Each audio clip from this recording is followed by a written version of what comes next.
Childe Harold's Pilgrimage, Canto 3, by George Gordon, Lord Byron. Stanzas 1 to 15. Is thy face like thy mother's, my fair child?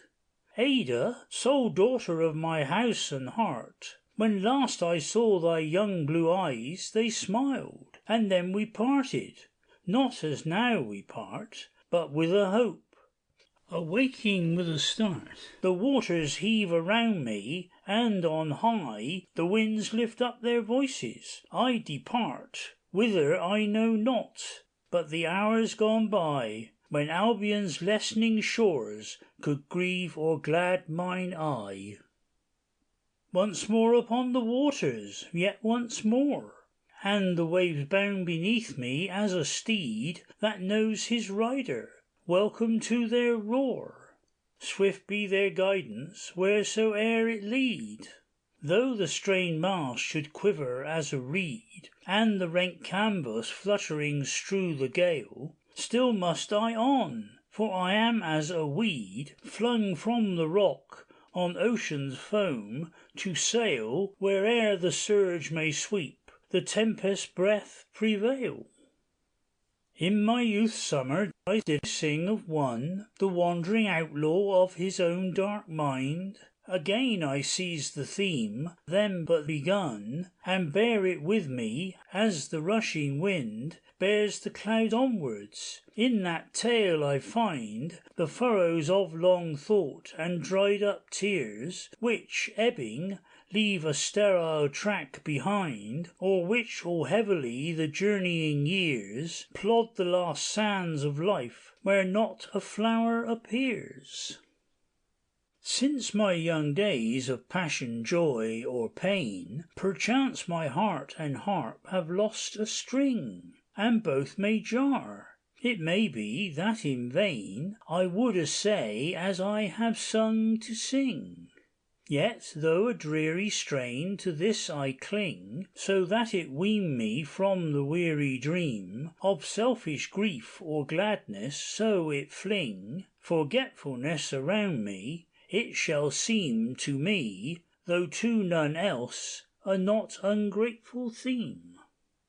He who, grown aged in this world of woe, in deeds not years, piercing the depth of life, so that no wonder waits him, nor below can love or sorrow, fame, ambition, strife, cut to his heart again with the keen knife of silent, sharp endurance. He can tell why thought seeks refuge in lone caves, yet rife with airy images, and shapes which dwell, still unimpaired, though old, in the soul's haunted cell. 'Tis to create, and in creating live a being more intense, that we endow with form our fancy, gaining as we give the life we image, even as I do now. What am I? Nothing. But not so art thou, soul of my thought, with whom I traverse earth, invisible but gazing, as I glow, mixed with thy spirit, blended with thy birth, and feeling still with thee in my crushed feelings' dearth. Yet must I think less wildly. I have thought too long and darkly, till my brain became, in its own eddy boiling and o'erwrought, a whirling gulf of fantasy and flame. And thus, untaught in youth my heart to tame, my springs of life were poisoned. 'Tis too late, yet am I changed, though still enough the same, in strength to bear what time cannot abate, and feed on bitter fruits, without accusing fate. Something too much of this, but now 'tis past, and the spell closes with its silent seal. Long absent Harold reappears at last, he of the breast which fain no more would feel, wrung with the wounds which kill not, but ne'er heal. Yet time, who changes all, had altered him, in soul and aspect as in age. Years steal fire from the mind as vigour from the limb, and life's enchanted cup but sparkles near the brim. His had been quaffed too quickly, and he found the dregs were wormwood, but he filled again, and from a purer fount on holier ground, and deemed its spring perpetual, but in vain. Still round him clung invisibly a chain, which galled for ever, fettering though unseen, and heavy though it clanked not, worn with pain, which pined although it spoke not, and grew keen, entering with every step he took through many a scene. Secure in guarded coldness he had mixed again in fancy's safety with his kind, and deemed his spirit now so firmly fixed, and sheathed with an invulnerable mind, that, if no joy, no sorrow lurked behind. And he, as one, might midst the many stand, unheeded, searching through the crowd to find fit speculation, such as in strange land he found in wonder works of God and nature's hand. But who can view the ripened rose, nor seek to wear it? Who can curiously behold the smoothness and the sheen of beauty's cheek, nor feel the heart can never all grow old? Who can contemplate fame through clouds unfold, the star which rises o'er her steep, nor climb? Harold once more within the vortex rolled, on with the giddy circle chasing time, yet with a nobler aim than in his youth's fond prime. But soon he knew himself the most unfit of men to herd with man, with whom he held little in common, untaught to submit his thoughts to others. Though his soul was quelled in youth by his own thought, still uncompelled he would not yield dominion of his mind to spirits against whom his own rebelled. Proud though in desolation, which could find a life within itself to breathe without mankind. Where rose the mountains, there to him were friends. Where rolled the ocean, thereon was his home. Where a blue sky and glowing clime extends, he had the passion and the power to roam. The desert, forest, cavern, breakers' foam, were unto him companionship. They spake a mutual language, clearer than the tone of his land's tongue, which he would oft forsake for nature's pages glassed by sunbeams on the lake.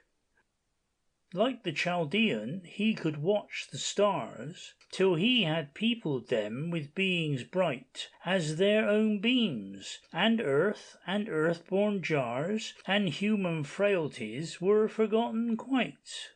Could he have kept his spirit to that flight, he had been happy. But this clay will sink, its spark immortal, envying it the light to which it mounts, as if to break the link that keeps us from yon heaven which woos us to its brink. But in man's dwellings he became a thing restless and worn, and stern and wearisome, drooped as a wild-born falcon with clipped wing, to whom the boundless air alone were home. Then came his fit again, which to o'ercome, as eagerly the barred-up bird will beat his breast and beak against his wiry dome, till the blood tinge his plumage, so the heat of his impeded soul would through his bosom eat. End of section 1.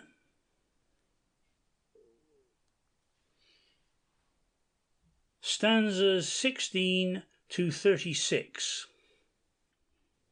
Self-exiled Harold wanders forth again, with naught of hope left, but with less of gloom.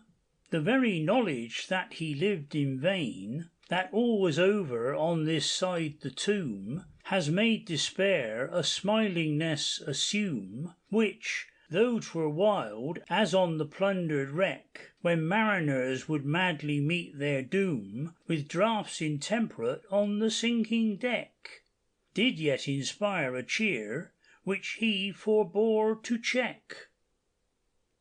Stop! For thy tread is on an empire's dust, an earthquake's spoil is sepulchred below. Is the spot marked with no colossal bust, nor column trophied for triumphal show? None, but the moral's truth tells simpler so, as the ground was before, thus let it be. How that red rain hath made the harvest grow, and is this all the world has gained by thee, thou first and last of fields, king-making Victory?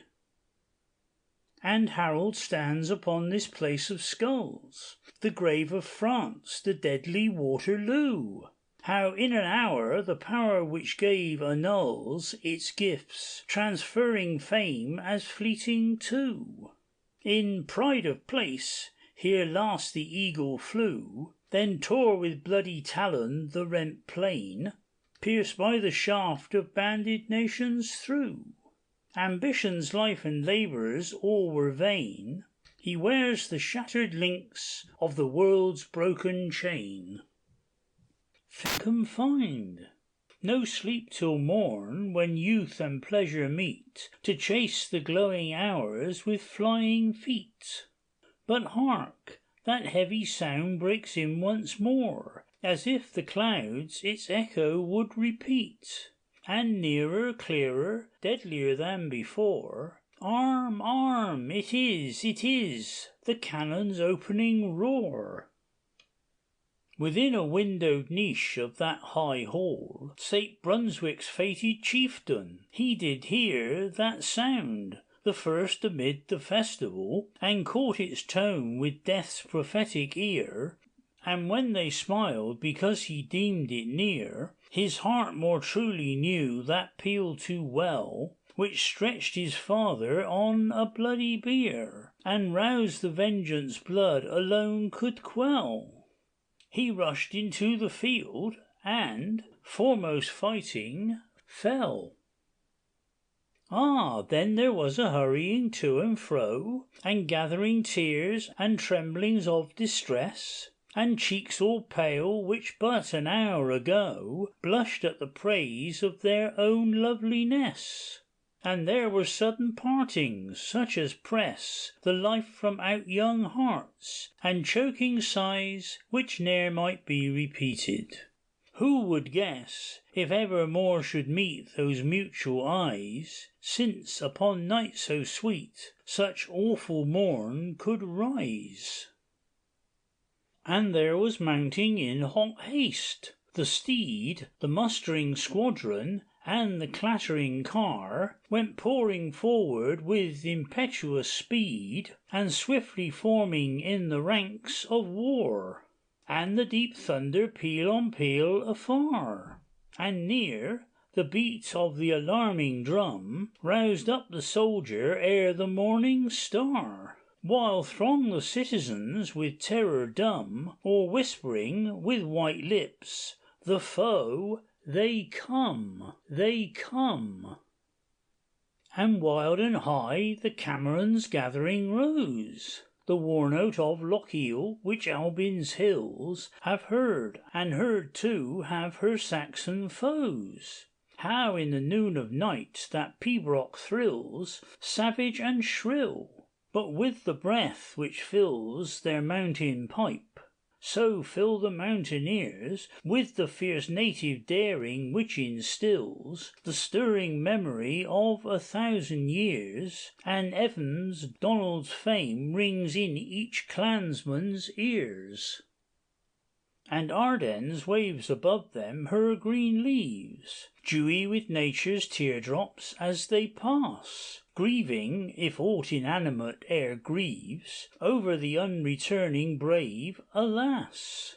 Ere evening to be trodden like the grass, which now beneath them, but above shall grow in its next verdure, when this fiery mass of living valour rolling on the foe, and burning with high hope, shall moulder cold and low. Last noon beheld them full of lusty life, last eve in beauty's circle proudly gay. The midnight brought the signal sound of strife, the morn the marshalling in arms, the day battle's magnificently stern array. The thunder clouds close o'er it, which when rent the earth is covered thick with other clay, which her own clay shall cover, heaped and pent, rider and horse, friend, foe, in one red burial blent. Their praise is hymned by loftier harps than mine, yet one I would select from that proud throng, partly because they blend me with his line, and partly that I did his sire some wrong, and partly that bright names will hallow song. And his was of the bravest, and when showered the death bolts deadliest the thinned files along, even where the thickest of war's tempest lowered, they reached no nobler breast than thine, young gallant Howard. There have been tears and breaking hearts for thee, and mine were nothing, had I such to give. But when I stood beneath the fresh green tree, which living waves where thou didst cease to live, and saw around me the wild field revive, with fruits and fertile promise, and the spring come forth her work of gladness to contrive, with all her reckless birds upon the wing, I turned from all she brought to those she could not bring. I turned to thee, to thousands, of whom each and one as all a ghastly gap did make in his own kind and kindred, whom to teach forgetfulness were mercy for their sake. The archangel's trump, not glories, must awake those whom they thirst for, though the sound of fame may for a moment soothe, it cannot slake the fever of vain longing, and the name, so honoured, but assumes a stronger, bitterer claim. They mourn, but smile at length, and smiling mourn. The tree will wither long before it fall. The hull drives on, though masts and sails be torn. The roof tree sinks, but moulders on the hall in massy hoariness. The ruined wall stands when its wind-worn battlements are gone. The bars survive the captive they enthrall. The day drags through, though storms keep out the sun, and thus the heart will break, yet brokenly live on. E'en as a broken mirror, which the glass in every fragment multiplies, and makes 1,000 images of one that was the same, and still the more it breaks. And thus the heart will do, which not forsakes, living in shattered guise, and still and cold, and bloodless, with its sleepless sorrow aches, yet withers on till all without is old, showing no visible sign, for such things are untold. There is a very life in our despair, vitality of poison, a quick root, which feeds these deadly branches, for it were as nothing did we die. But life will suit itself to sorrow's most detested fruit, like to the apples on the Dead Sea shore, all ashes to the taste. Did man compute existence by enjoyment, and count o'er such hours 'gainst years of life, say, would he name 60? The psalmist numbered out the years of man. They are enough. And if thy tale be true, thou, who didst grudge him e'en that fleeting span, more than enough, thou fatal Waterloo.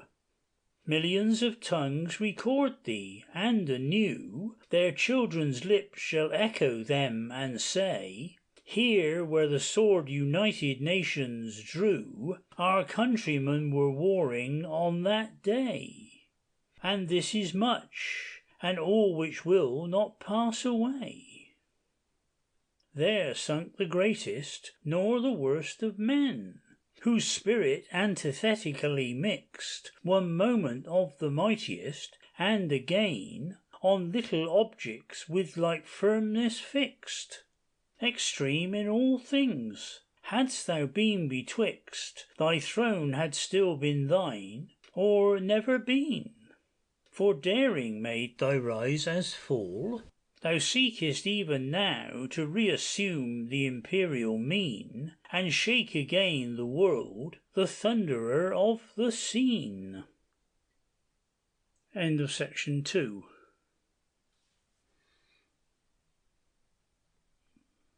Stanzas 37 to 55. Conqueror and captive of the earth art thou, she trembles at thee still, and thy wild name was ne'er more bruited in men's minds than now, that thou art nothing save the jest of fame, who wooed thee once thy vassal, and became the flatterer of thy fierceness, till thou wert a god unto thyself, nor less the same to the astounded kingdoms all inert, who deemed thee for a time whate'er thou didst assert. Oh, more or less than man, in high or low, battling with nations, flying from the field, now making monarchs' necks thy footstool, now more than thy meanest soldiers taught to yield.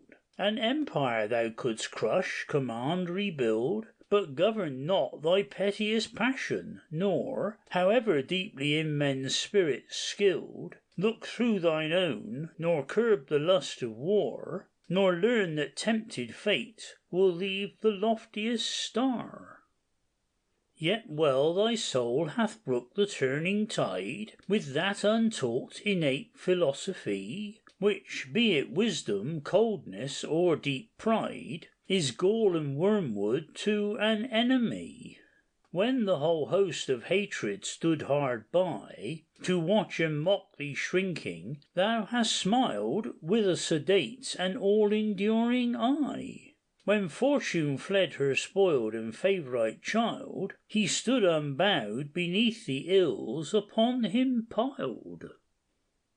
Sager than in thy fortunes, for in them ambition steeled thee on too far to show that just habitual scorn which could contemn men and their thoughts. 'Twas wise to feel, not so to wear it ever on thy lip and brow, and spurn the instruments thou wert to use, till they were turned unto thine overthrow. 'Tis but a worthless world to win or lose, so hath it proved to thee, and all such lot who choose. If, like a tower upon a headland rock, thou hadst been made to stand or fall alone, such scorn of man had helped to brave the shock. But men's thoughts were the steps which paved thy throne, their admiration thy best weapon shone. The part of Philip's son was thine, not then, unless aside thy purple had been thrown, like stern Diogenes to mock at men. For sceptred cynics earth were far too wide a den. But quiet to quick bosoms is a hell, and there hath been thy bane. There is a fire and motion of the soul which will not dwell in its own narrow being, but aspire beyond the fitting medium of desire, and, but once kindled, quenchless evermore, preys upon high adventure, nor can tire of aught but rest, a fever at the core, fatal to him who bears, to all who ever bore.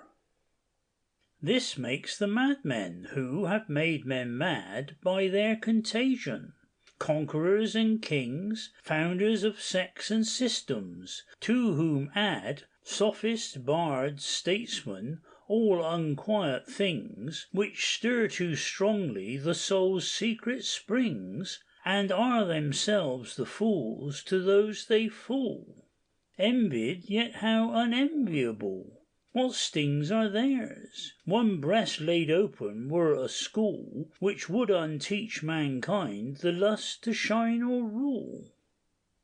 Their breath is agitation, and their life a storm whereon they ride, to sink at last, and yet so nursed and bigoted to strife, that should their days, surviving perils past, melt to calm twilight, they feel overcast with sorrow and supineness, and so die. Even as a flame unfed, which runs to waste with its own flickering, or a sword laid by, which eats into itself, and rusts ingloriously. He who ascends to mountain tops shall find the loftiest peaks most wrapped in clouds and snow. He who surpasses or subdues mankind must look down on the hate of those below. Though high above the sun of glory glow, and far beneath the earth and ocean spread, round him are icy rocks, and loudly blow contending tempests on his naked head, and thus reward the toils which to those summits led. Away with these! True wisdom's world will be within its own creation, or in thine maternal nature. For who teems like thee thus on the banks of thy majestic Rhine?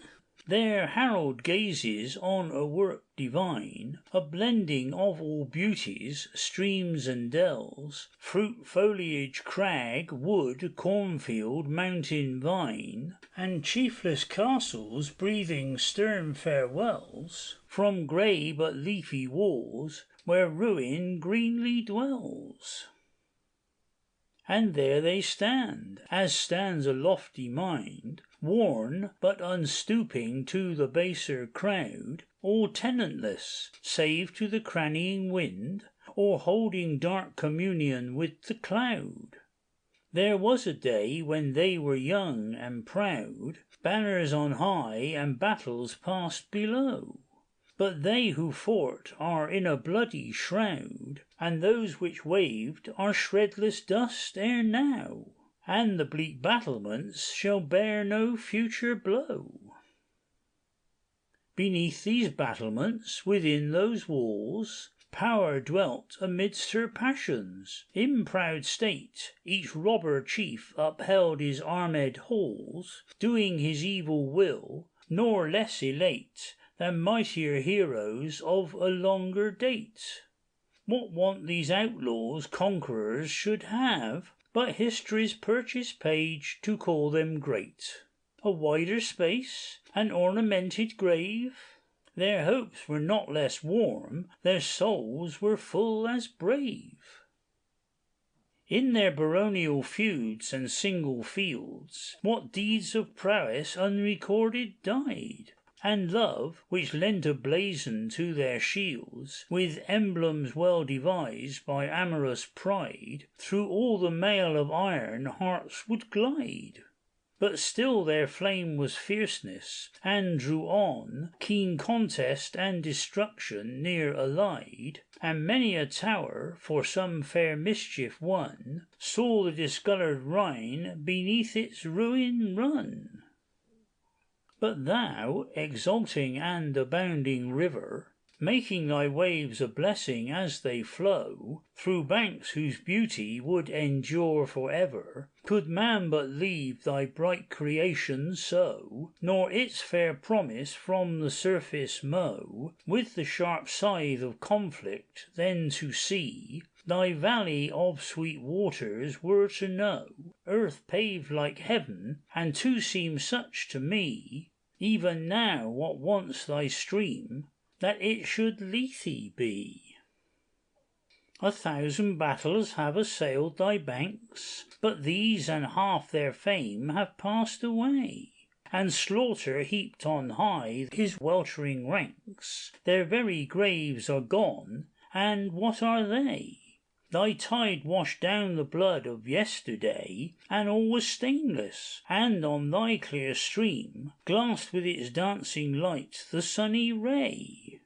But o'er the blackened memory's blighting dream thy waves would vainly roll, all sweeping as they seem.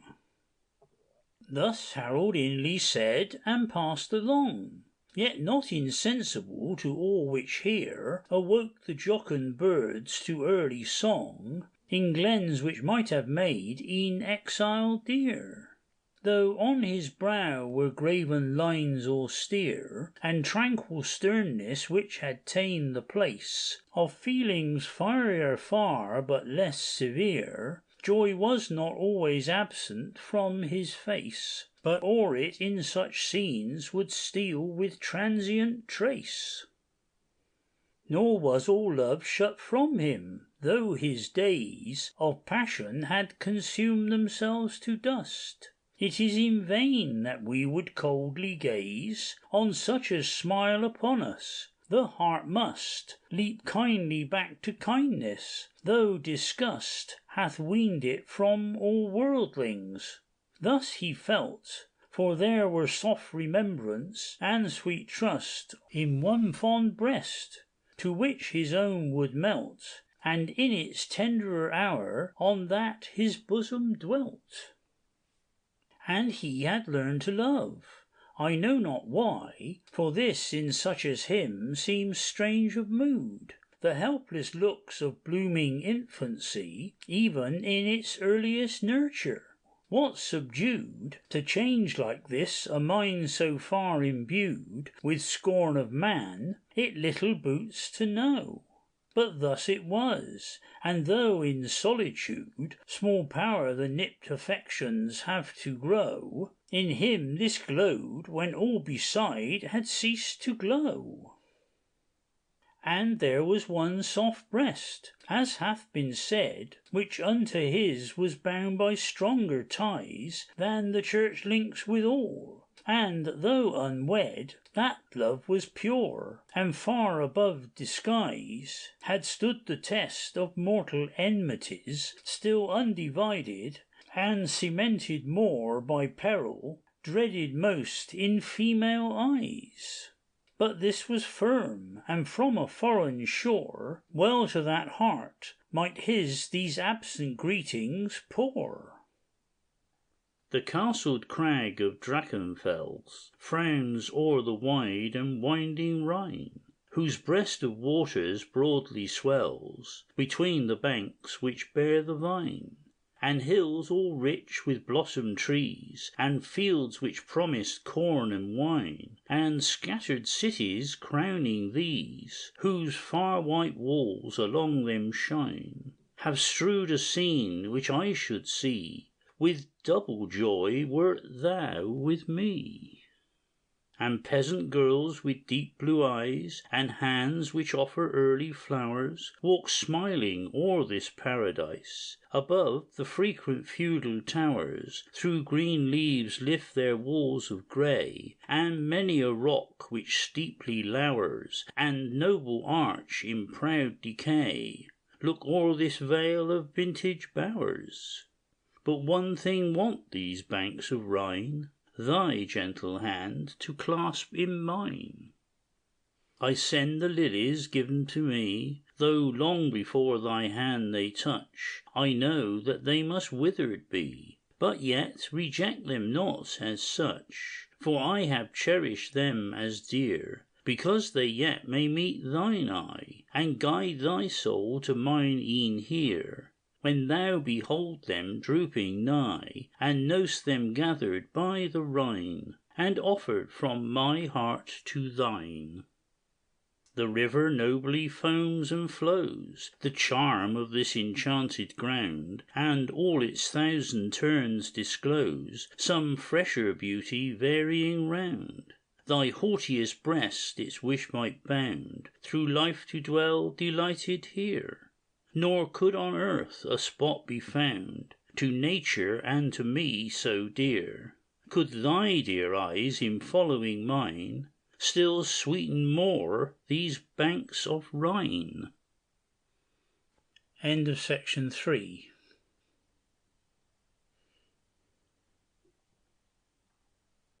Stanzas 56 to 75.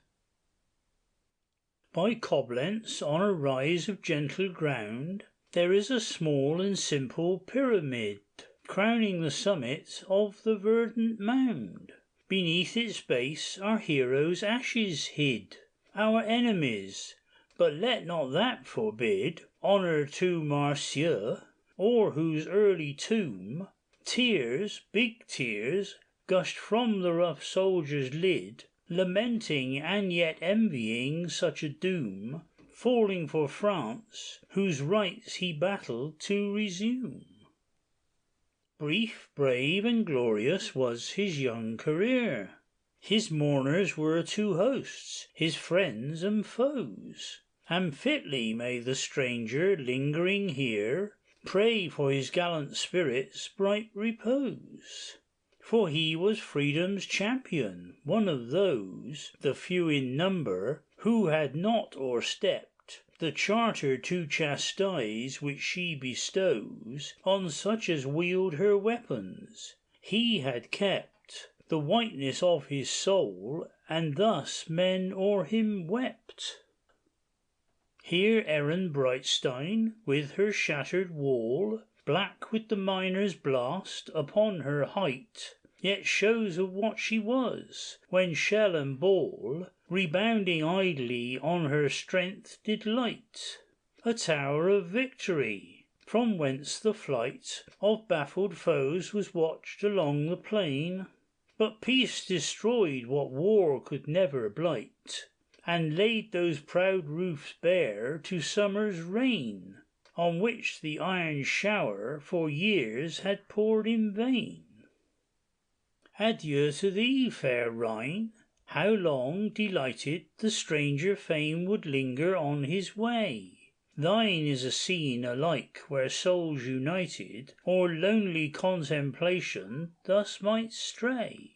And could the ceaseless vultures cease to prey on self-condemning bosoms, it were here, where nature, not too sombre nor too gay, wild but not rude, awful yet not austere, is to the mellow earth as autumn to the year. Adieu to thee again, a vain adieu!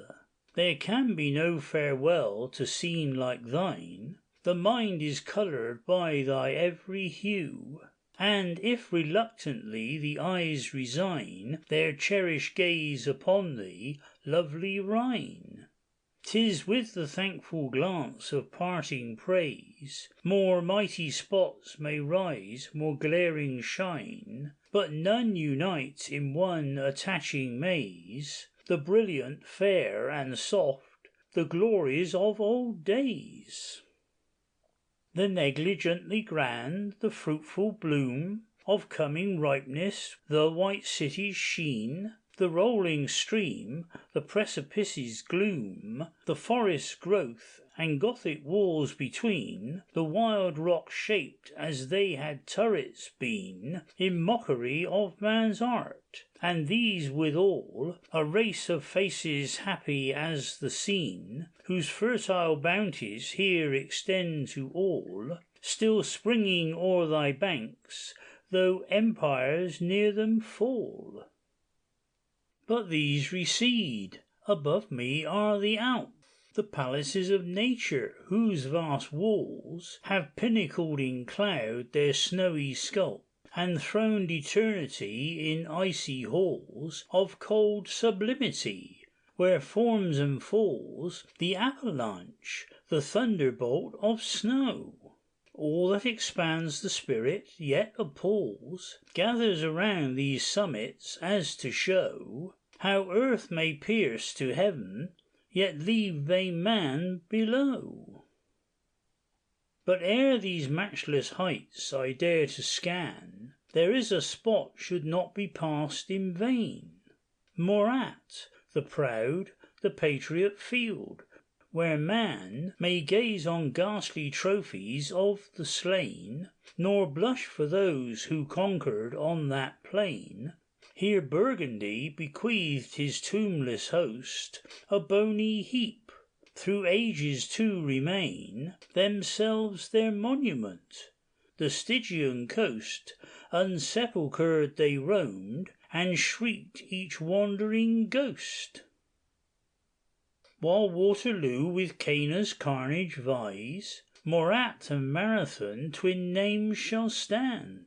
They were true glory's stainless victories, won by the unambitious heart and hand of a proud, brotherly, and civic band, all unbought champions in no princely cause of vice-entailed corruption. They no land, doomed to bewail the blasphemy of laws, making kings' rights divine by some draconian clause. By a lone wall a lonelier column rears, a grey and grief-worn aspect of old days. 'Tis the last remnant of the wreck of years, and looks as with the wild bewildered gaze of one to stone converted by amaze, yet still with consciousness. And there it stands, making a marvel that it not decays, when the coeval pride of human hands, levelled Aventicum, hath strewed her subject lands. And there, oh sweet and sacred be the name, Julia, the daughter, the devoted, gave her youth to heaven, her heart, beneath a claim nearest to heaven's, broke o'er a father's grave. Justice is sworn 'gainst tears, and hers would crave the life she lived in, but the judge was just, and then she died on him she could not save. Their tomb was simple and without a bust, and held within their urn one mind, one heart, one dust. But these are deeds which should not pass away, and names that must not wither, though the earth forgets her empires with a just decay, the enslavers and the enslaved, their death and birth. The high, the mountain majesty of worth should be, and shall, survivor of its woe, and from its immortality look forth in the sun's face, like yonder alpine snow, imperishably pure beyond all things below. Lake Leman woos me with its crystal face, the mirror where the stars and mountains view the stillness of their aspect in each trace, its clear depth yields of their far height and hue. There is too much of man here to look through with a fit mind the might which I behold, but soon in me shall loneliness renew thoughts hid, but not less cherished than of old, ere mingling with the herd had penned me in their fold. To fly from need not be to hate mankind. All are not fit with them to stir and toil, nor is it discontent to keep the mind deep in its fountain, lest it overboil in one hot throng, where we become the spoil of our infection, till too late and long we may deplore and struggle with the coil, in wretched interchange of wrong for wrong, midst a contentious world, striving where none are strong. There in a moment we may plunge our years in fatal penitence, and in the blight of our own soul turn all our blood to tears, and colour things to come with hues of night. The race of life becomes a hopeless flight to those that walk in darkness. On the sea the boldest steer but where their ports invite, but there are wanderers o'er eternity, whose bark drives on, and anchored ne'er shall be. Is it not better then to be alone, and love earth only for its earthly sake? By the blue rushing of the arrowy Rhone, or the pure bosom of its nursing lake, which feeds it as a mother who doth make a fair but forward infant her own care, kissing its cries away as these awake? Is it not better thus our lives to wear, than join the crushing crowd, doomed to inflict or bear? I live not in myself, but I become portion of that around me, and to me high mountains are a feeling, but the hum of human cities torture. I can see nothing to loathe in nature, save to be a link reluctant in a fleshly chain, clasped among creatures when the soul can flee, and with the sky, the peak, the heaving plain of ocean, or the stars mingle, and not in vain. And thus I am absorbed, and this is life. I look upon the peopled desert past, as on a place of agony and strife, where, for some sin, to sorrow I was cast, to act and suffer, but remount at last with a fresh pinion, which I felt to spring, though young, yet waxing vigorous as the blast which it would cope with on delighted wing, spurning the clay-cold bonds which round our being cling. And when, at length, the mind shall all be free from what it hates in this degraded form, reft of its carnal life, save what shall be existence happier in the fly and worm. Stanzas 76 to 97. But this is not my theme, and I return to that which is immediate, and require those who find contemplation in the urn to look on one whose dust was once all fire, a native of the land where I respire the clear air for a while, a passing guest, where he became a being whose desire was to be glorious. 'Twas a foolish quest, the which to gain and keep he sacrificed all rest. Here the self-torturing sophist, wild Rousseau, the apostle of affliction, he who threw enchantment over passion, and from woe wrung overwhelming eloquence, first drew the breath which made him wretched. Yet he knew how to make madness beautiful, and cast o'er erring deeds and thoughts a heavenly hue of words, like sunbeams, dazzling as they passed the eyes, which o'er them shed tears feelingly and fast. His love was passion's essence, as a tree on fire by lightning, with ethereal flame kindled he was, and blasted, for to be thus and enamoured were in him the same.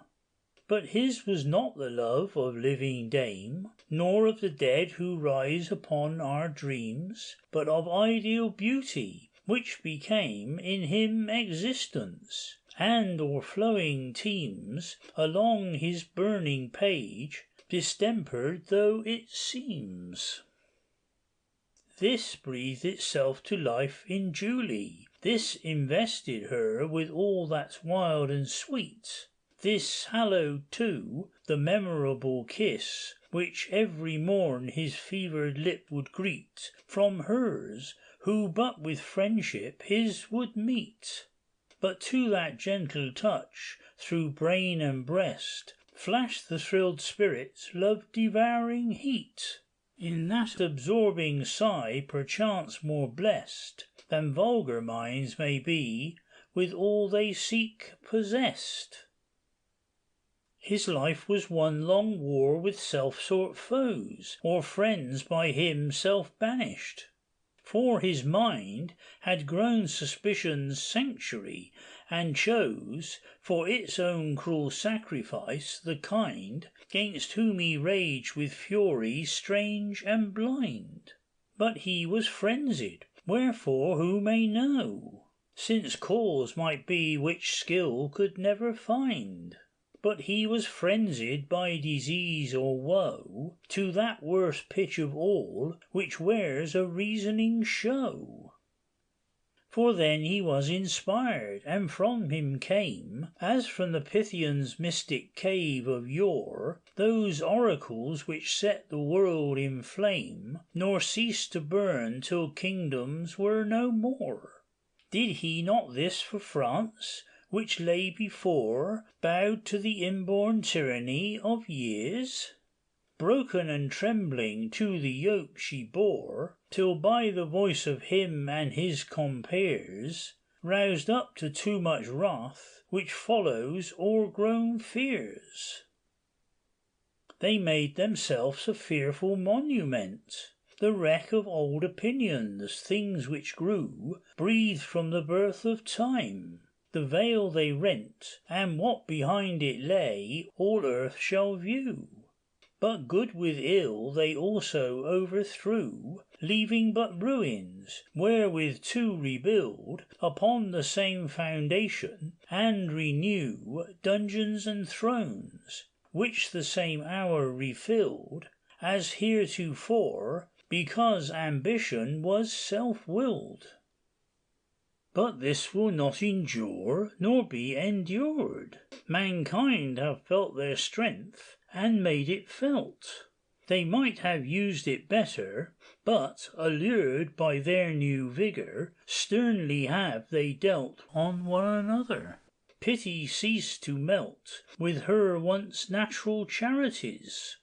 But the end of section 5.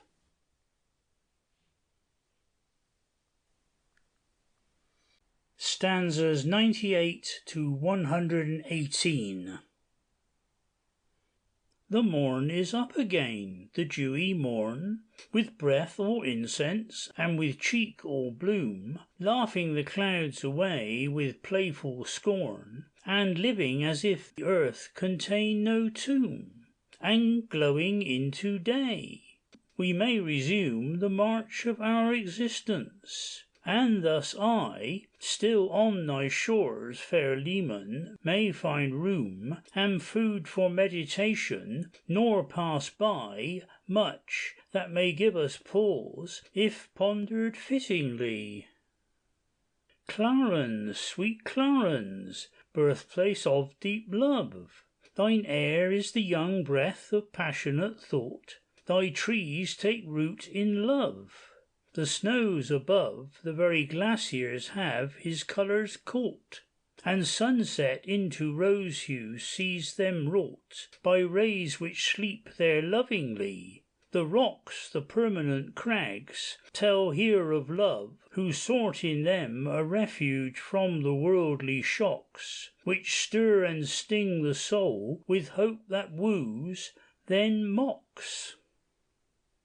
Clarens, by heavenly feet thy paths are trod, undying loves, who here ascends a throne, to which the steps are mountains, where the God is a pervading life and light, so shone not on those summits solely, nor alone in the still cave and forest. O'er the flower his eye is sparkling, and his breath hath blown, his soft and summer breath, whose tender power passes the strength of storms in their most desolate hour. All things are here of him, from the black pines, which are his shade on high, and the loud roar of torrents, where he listeneth, to the vines, which slope his green path downward to the shore, where the bowed waters meet him, and adore, kissing his feet with murmurs, and the wood, the covert of old trees, with trunks all hoar, but light leaves young as joy, stands where it stood, offering to him and his a populous solitude. A populous solitude of bees and birds, and fairy-formed and melly-coloured things, who worship him with notes more sweet than words, and innocently open their glad wings, fearless and full of life. The gush of springs, and fall of lofty fountains, and the bend of stirring branches, and above the zealot's ready hell, which out of the world, nor the world me. I have not flattered its rank breath, nor bowed to its idolatries a patient knee, nor coined my cheek to smiles, nor cried aloud, in worship of an echo, in the crowd. They could not deem me one of such. I stood among them, but not of them, in a shroud of thoughts which were not their thoughts, and still could, had I not filled my mind, which thus itself subdued. I have not loved the world, nor the world me, but let us part fair foes. I do believe, though I have found them not, that there may be words which are things, hope which will not deceive, and virtues which are merciful, nor weave snares for the falling. I would also deem, or others, griefs that some sincerely grieve, that two or one are almost what they seem, that goodness is no name, and happiness no dream. My daughter, with thy name this song begun. My daughter, with thy name this much shall end. I see thee not, I hear thee not, but none can be so wrapped in thee. Thou art the friend to whom the shadows of far years extend, albeit my brow thou never shouldst behold. My voice shall with thy future visions blend, and reach into thy heart when mine is cold. A token and a tone, even from thy father's mould.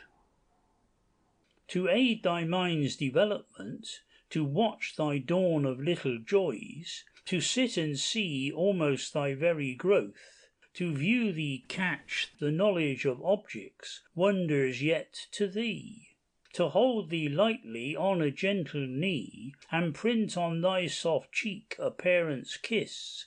This, it should seem, was not reserved for me, yet this was in my nature. As it is, I know not what is there, yet something like to this. Yet, though dull hate as duty should be taught, I know that thou wilt love me, though my name should be shut from thee as a spell still fraught with desolation and a broken claim. Though the grave closed between us, 'twere the same, I know that thou wilt love me. Though to drain my blood from out thy being were an aim and an attainment, all would be in vain. Still thou wouldst love me, still that more than life retain. The child of love, though born in bitterness and nurtured in convulsion, of thy sire these were the elements, and thine no less. As yet such are around thee, but thy fire shall be more tempered, and thy hope far higher. Sweet be thy cradled slumbers. O'er the sea, and from the mountains where I now respire, fain would I waft such blessing upon thee, as, with a sigh, I deem thou mightst have been to me. End of section 6. Recording by Alan Mapstone in Oxford, England. End of Childe Harold's Pilgrimage, Canto 3, by George Gordon, Lord Byron.